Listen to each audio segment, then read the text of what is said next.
Welcome back to this week's video. I am Seth Spielmann, Rapid Fitness Intern, and this week we are going over ankle mobility.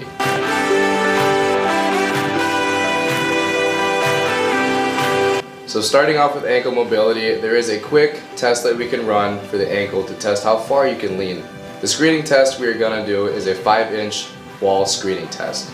So what you're going to need is a tape measure or ruler and measure out 5 inches from the wall. Once you have your 5 inches marked out, go ahead and put your big toe right in line with the 5 inches. As in the video, I'm going to put all my weight on my right ankle and lean as far as I can into the wall. Great ankle mobility will show that your knee is able to touch that wall 5 inches away. Those with poor mobility or lacking mobility, like me in the video, is going to have some ankle mobility work that we're going to have to do.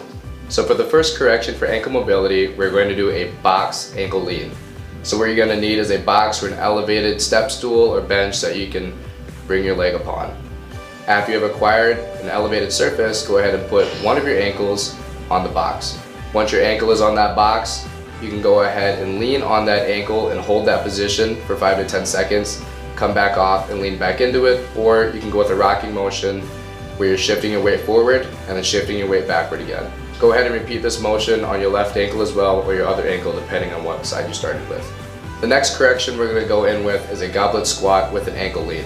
So what you're going to need is a weight, whether it's a plate, a kettlebell, or a dumbbell. For my example, I grabbed a plate and I'm going to squat down into a goblet squat, and which is an exercise we will cover in 2 weeks from now. Once you're in that goblet squat, in the example, on my right ankle, I'm going to hold that position for again 5 to 10 seconds and do a few reps there.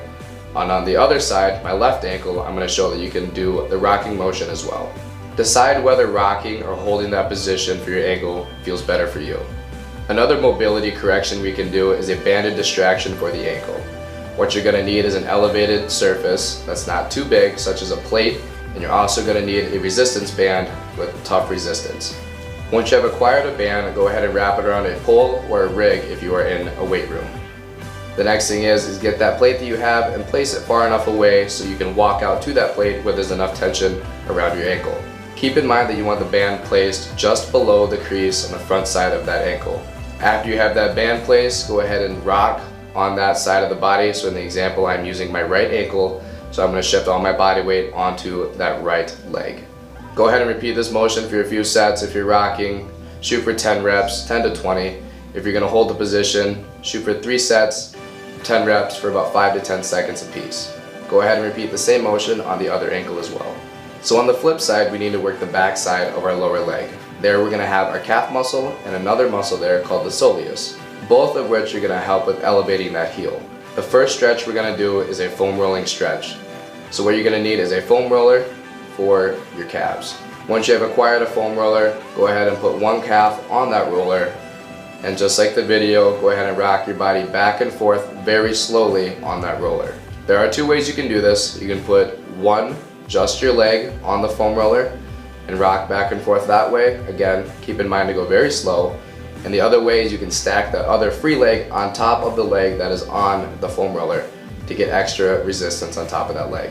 Go ahead and sit here for a few minutes, feel it out, roll out your calves, get a stretch, and let that back side of that leg relax.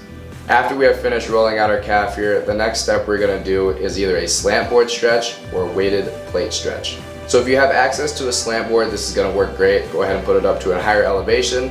Place your foot where your heel is close to the ground or in contact with the ground. Go ahead and put your hands against the wall if you need to and lean towards the wall. Your back free leg is going to be staggered and it's going to elevate where the heel is going to come up and your toes should stay on the ground. For this stretch, I prefer to hold it instead of rock back and forth. Again, play with it and feel what is best for you. If you don't have access to a slant board, go ahead and grab a plate. It's going to have the same type of elevation or angle. If you have a plate, go ahead and put your toes where they're just on top of it. Same thing as a slant board, go ahead and lean towards that wall with a staggered stance. Your back leg heel should come up or it might come up. Either way, get a stretch in the foot that is on the plate. So the last thing we're going to cover is a seated heel lift as well as a standing heel lift or a calf raise.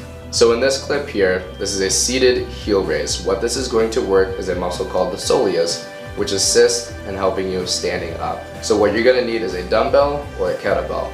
So with the seated heel lift, we're going to work one side at a time.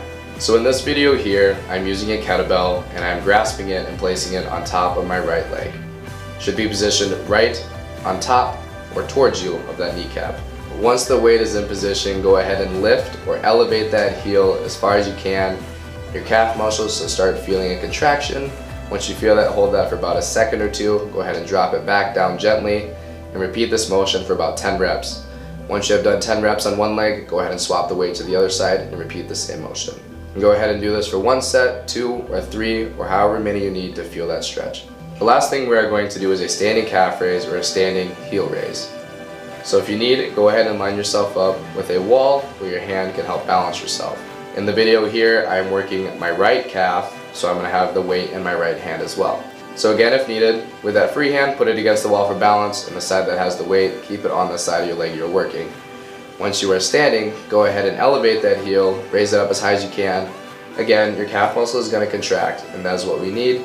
Go ahead and gently drop the heel back down again. Just like the seated heel raise, do this for about 10 reps, and again, 1, 2, or 3 sets, or however many sets you need to feel that stretch. So today's overview, we went over the ankle mobility, the simple step screening process, as well as multiple variations of stretches and leans. In the next few weeks, I am going to touch base on a squat in which the ankle mobility is going to play a huge role in your depth. If you find any of these movements useful for yourself, go ahead and try them out before your workouts. Do them daily, as ankle mobility is going to be something you're going to need as you age in life. If you found today's video useful, go ahead and give us a thumbs up. If you haven't subscribed to us, go ahead and give us that subscription, and we'll see you guys next week.